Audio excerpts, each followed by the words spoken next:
I just want to comment a little bit about a video that I saw with Jeffree Star, who was commenting on the Him and Her podcast that's kind of going around TikTok a little bit. You might have seen some videos about it. And if I break down what I've seen, he essentially makes 4 points. The first point is that you can only be a man, a woman, or trans. Being a trans woman, from his view, appears to be that it's a separate category completely from being a man or a woman. And this obviously this is really transphobic, but this all comes down to how you're defining man or woman, right? So like if you're using the kind of tired transphobic ideas that gender and sex are the same thing, then being trans is some special category that's distinct. This doesn't follow the consensus of the majority of medical organizations, doesn't follow the conventions of WPATH.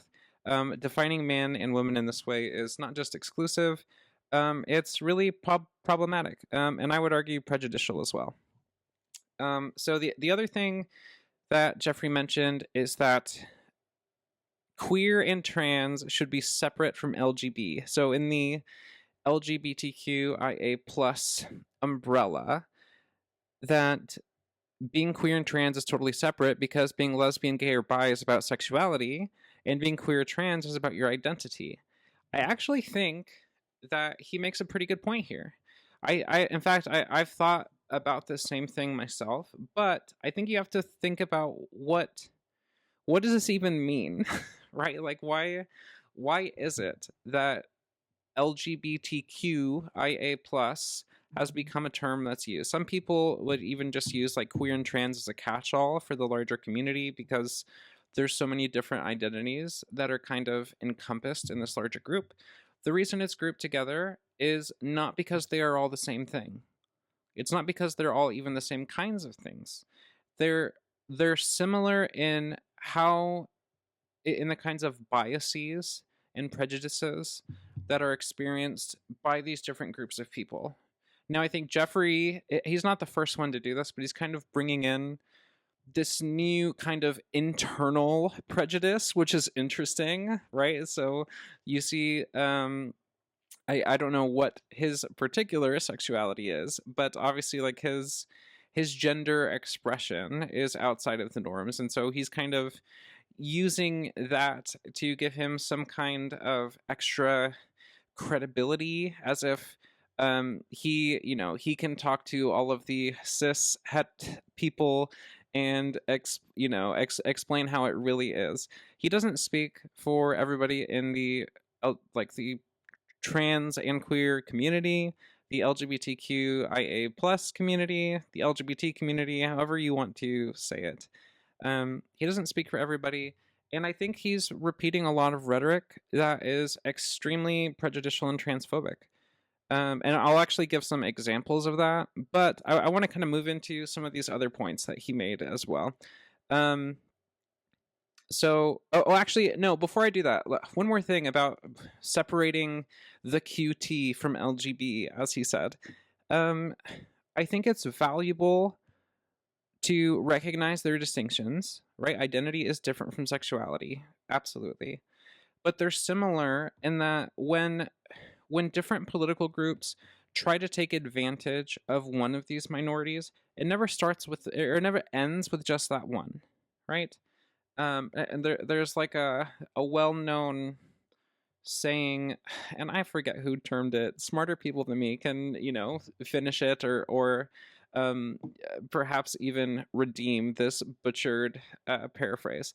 But essentially, it says, "Oh, they came for this group, and I didn't mind because I wasn't part of them. They came for this group. Oh, and I didn't say anything because they weren't part of that group.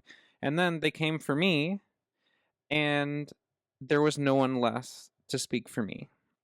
So the idea is that it's really important, members of these like targeted minority groups, for us to band together because we're being targeted in similar ways, even if we're not the same as each other, right? Like, I'm not gay, so I don't understand everything that gay people do. Like, I'm not a member of the gay community as if we're some kind of like as if we're some kind of like organized political group, that we have our annual LGBT meeting where we describe, how can we get our gay people in office.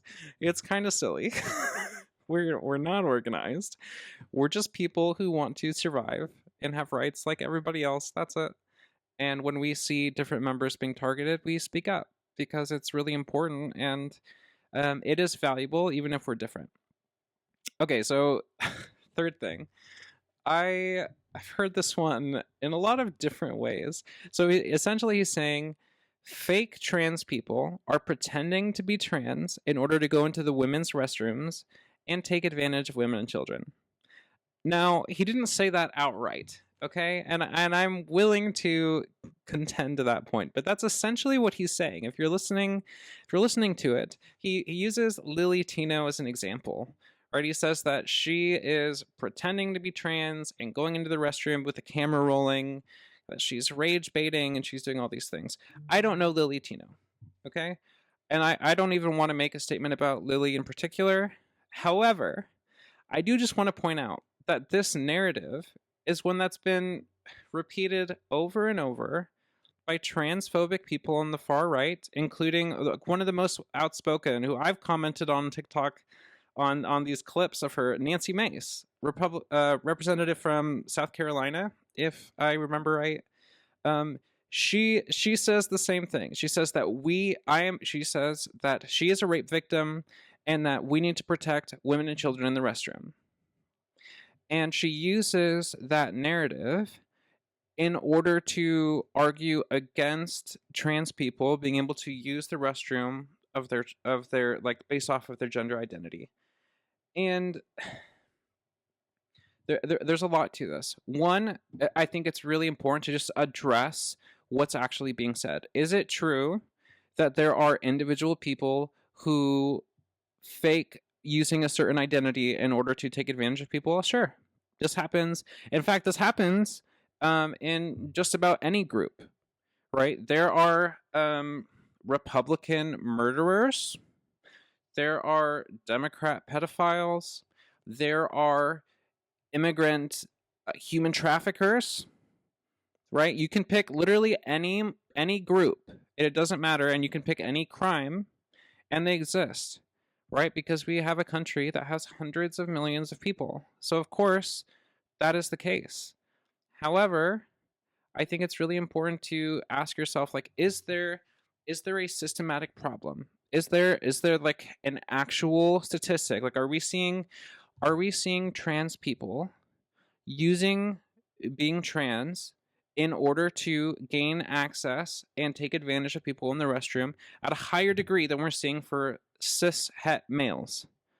Right? Because usually when we're talking about protecting women in the restroom, women and children in the restroom, really what we're really like thinking about is about cis men being creeps and preying on women and children.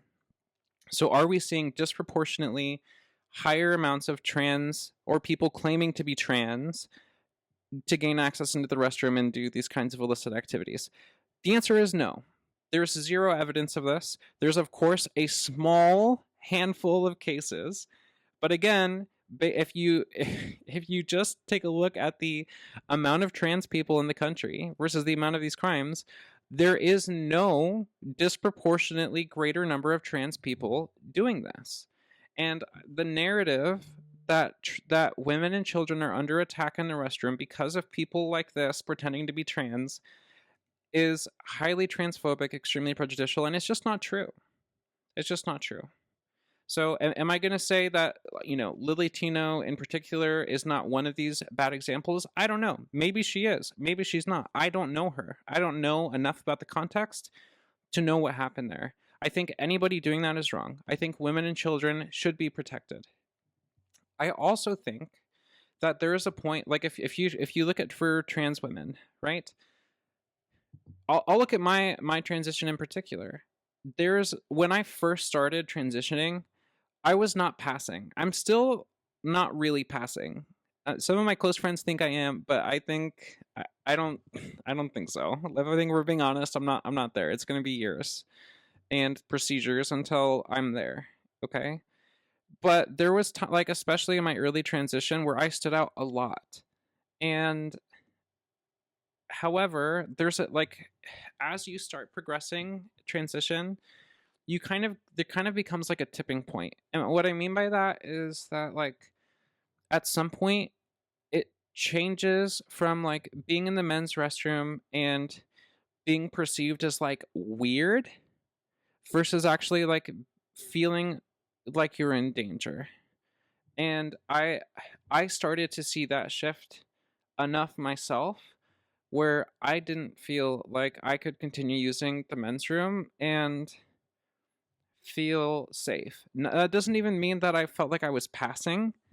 It meant that I was like just far enough in the middle that I don't really like belong in either place, and so it's safer for me in the women's restroom. I believe in safety for trans women. I believe in safety for cis women. I believe in safety for children. I even believe in safety for cis men too, though I don't really think they're in danger in nearly the same ways. Okay, I don't think anyone disagrees with that. Um, so I don't know all of the best policies here. I think it's a really personal thing. When you decide, like as a trans person, to start using a different restroom, I think is really a really delicate and personal thing to decide. I do believe that for me in particular, I respect cis women and children enough that like I if I feel like I am like extremely not passing, I don't really feel comfortable using the women's restroom. And that's like I don't want women like cis women to feel uncomfy because I'm there. I'm not trying to stand out. I'm trying to pass. That's my goal. Okay. Um but I think the other thing that this is the other area where this becomes problematic. And I don't even want to speak too much into this because I'm so ignorant myself regarding this, which is non-binary people. So there is a growing group of people who do not identify as a man or a woman. And for them, transitioning doesn't mean transitioning to one of two gender norms of either male or female. And I don't know all the best answers there.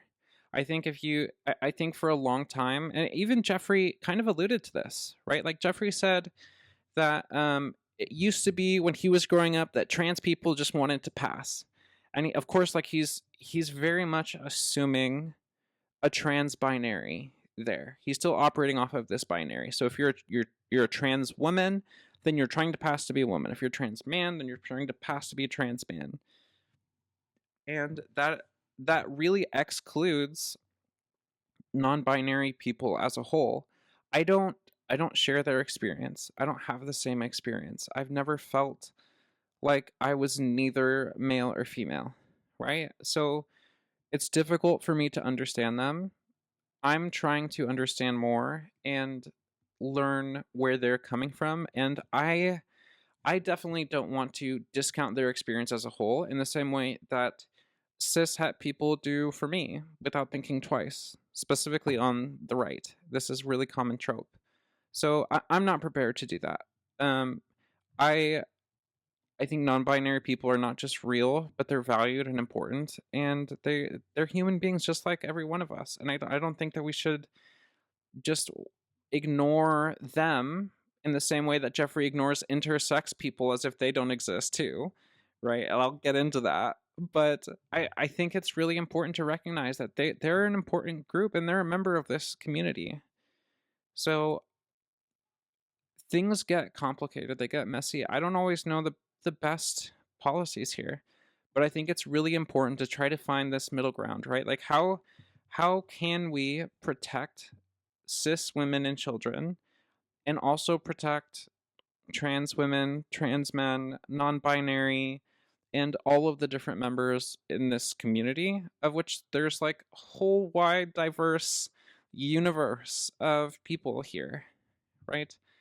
um Okay, last main point that Jeffrey made was essentially that being trans is a mental illness, and it's interesting because it almost seems like a red herring. Because if you notice what he says being trans is a mental illness, but people hear the word illness and they're like, "What?" Like, that's not the problem with what you're saying. Okay, the problem there there's problems on a few fronts. First, when he says being trans is mental illness, that's actually incorrect. Gender dysphoria is I don't even know if that's necessarily correct.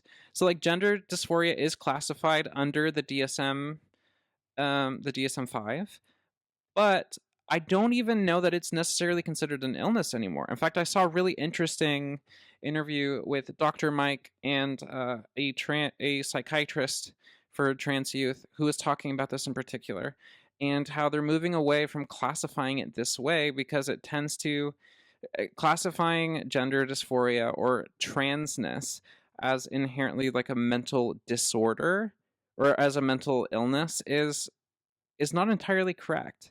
Like there's no inherent problem of being trans, right? Gender dysphoria is absolutely like a condition.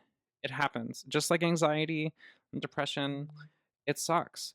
That doesn't mean that your identity is just a mental illness, right? It doesn't mean that it's just in your head. Right now, science is kind of out on this front. Like is your gender identity, is this purely a is it a mental construct, psychological, social, or is it biological as well? We just don't know. There's not enough research and not enough evidence to be able to say conclusively. So just calling it straight out a mental illness is not correct. Gender dysphoria, I think you could make that argument. I think you could make the argument that it's a mental illness, gender dysphoria. That doesn't mean it's inherently incorrect, which is essentially what he's saying. What he's essentially saying is that there is it's just what you think you are. And in reality, it's a mental illness because it's in the DSM. He's just repeating really tired transphobic rhetoric coming from the right, coming from people like Charlie Kirk and others. It's it's widespread. It's there. Okay. Um all right, let's jump into some of the very specific ignorant things that Jeffrey said. I saved my favorite quotes, if I can even say that. One, what you think your identity is. Jeffrey is implying that even if you think your identity is a woman or a man, that doesn't mean you're correct. Identity is inherently suggestive and inherently subjective, and suggesting that someone's identity is wrong but that they know better is extremely ignorant and highly prejudicial. And then whatever the fuck that means. Okay, the I stands for intersex people. It refers to people who were born with some combination of male and female sex characteristics at birth. This isn't even an identity, but a medical condition, and a sex that falls outside of the traditional binary. Okay? Identity issues. Jeffrey trivializes trans people by referring to their struggles as identity issues, as if that were somehow less real than sexuality, for example. Did that one. Woohoo. Who you think you are. Another example of Jeffrey trivializing gender identity as something you merely think you are. This flies in stark contrast to the medical research, which shows that gender identity is a lifelong, pervasive condition. You can see the study from Olson et al. 2022 that essentially says this exact thing. Okay? Gender identity is not just what you think you are, as if there is some inherent standard. If you believe that gender and sex are the same thing, then you have the burden to back that up. Okay? If you want to fly in the face of the medical consensus, back it up. Next quote. This new age of weirdos and predators trying to pretend they're trans or pretend they're this and harm women and children, that's my issue. Again, we're perpetuating widespread misinformation and conspiracy theories that there's no factual basis and they're absolutely transphobic in nature. Okay. Quote, why the fuck are you with a little training bra and lipstick, clearly with a man's voice, in the women's restroom filming? I actually think that there's a case against filming in the women's restroom at all. To me, my take, that seems weird. You shouldn't be doing that. You don't film in the restroom, period. Um, and if Lily was rage baiting or something here to try to get reactions, I think that's doing a disservice to the community as a whole. And it's potentially problematic. I would be uncomfortable with someone filming in the men's restroom too. The women's, I don't really care. Any restroom, don't be filming in the restroom, period. Okay? I don't think this is that controversial. That's weird.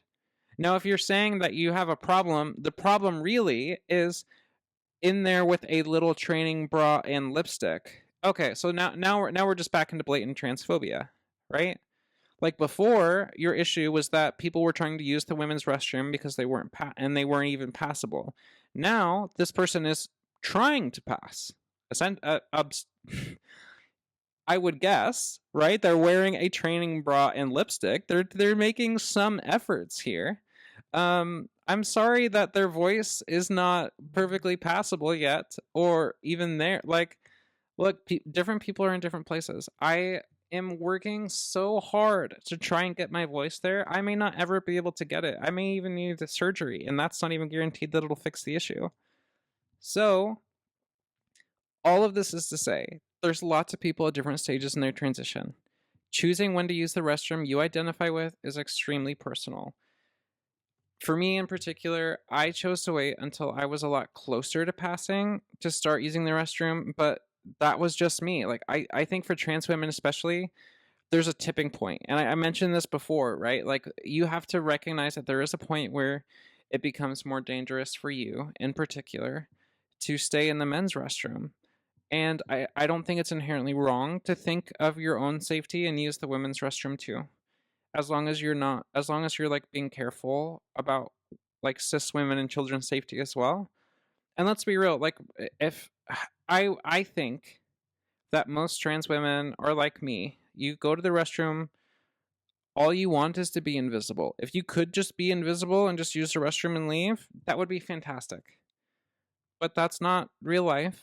So I just want to go do my business and leave. That's it. Um so anyway, let's think how we can prioritize safety for everybody. Okay? Anyway, that's my thoughts. Jeffree Star, not a fan. Gotta be honest. First experience with him. Not great. Pretty I think it's pretty clear that he's super transphobic and is just repeating a lot of really ignorant tropes. And he absolutely doesn't speak for the LGBTQ community as a whole. So, anyway, stay safe. It's a crazy world out there. Bye, everybody.